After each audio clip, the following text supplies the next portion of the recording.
Hello. How are we doing today?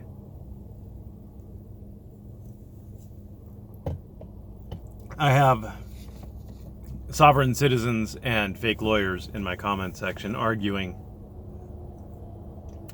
number one, that I'm not a big picture guy. And that's fine. Number two is that it's actually a metaphor. The whole if you don't use your rights, you lose them is a metaphor. What it actually means is if you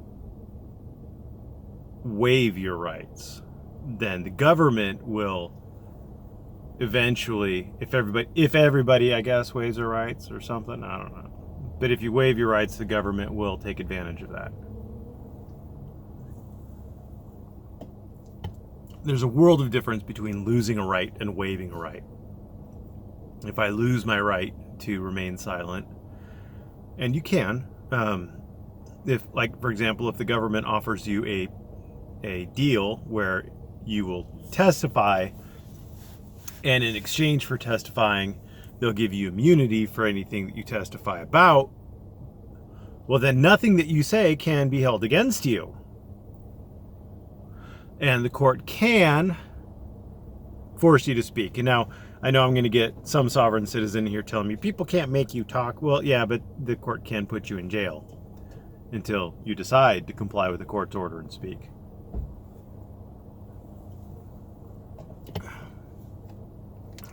So, I guess those nuances are important to sovereign citizens.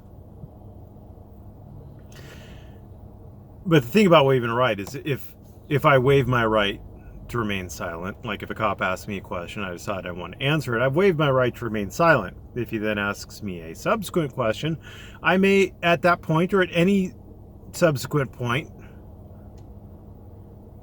invoke my right to remain silent. It's not gone. I may have waived it, but it hasn't been actually. My glass is crooked, or my face is crooked, one of the two. Anyway, so you can't, it doesn't make sense to say that waiving rights will cause you to lose rights. It doesn't make sense. I mean, yeah, you've lost that particular right. Like if you waive your right to a jury trial and then you feel bad about it, well, like you lose because the judge finds you guilty. Yeah, you lost the right to have a jury trial for that specific case, but the next time you get arrested, you have a jury trial.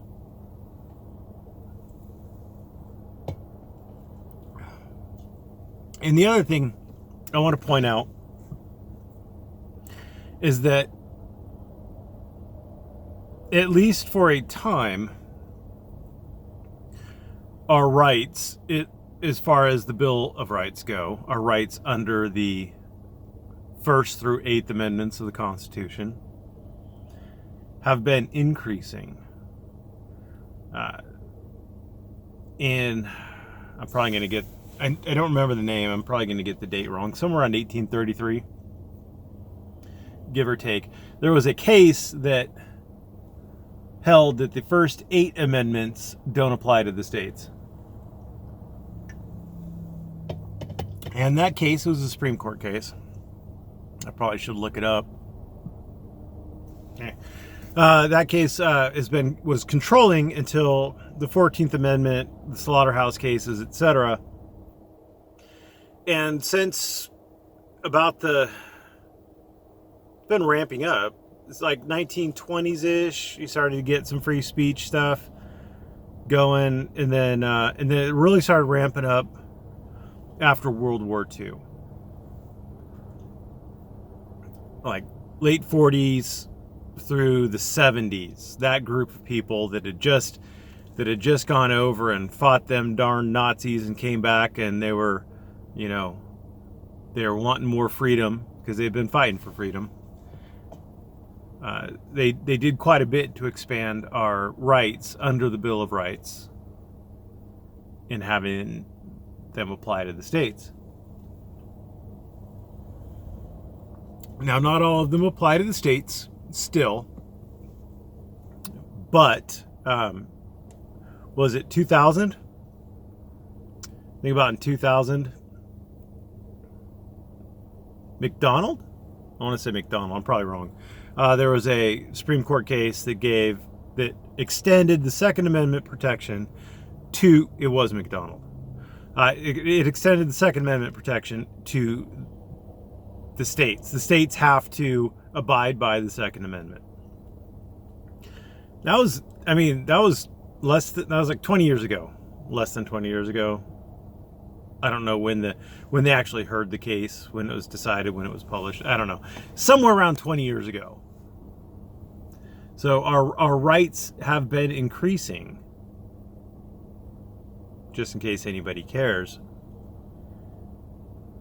And like the whole time, like for the 100 and something years that the First Amendment didn't apply to the states, we didn't lose it. Like, we used state constitutions and things like that to protect it, but we didn't lose the right to freedom of speech. We didn't lose the right to keep and bear arms for those 210-ish years that the Second Amendment didn't apply to the states. So my point is that don't get caught up in this silly belief that if you don't use your right, if you're not out there marching with your firearm, that somehow you're going to lose the right to keep and bear arms. You lose rights in voting booths. That's where you lose rights.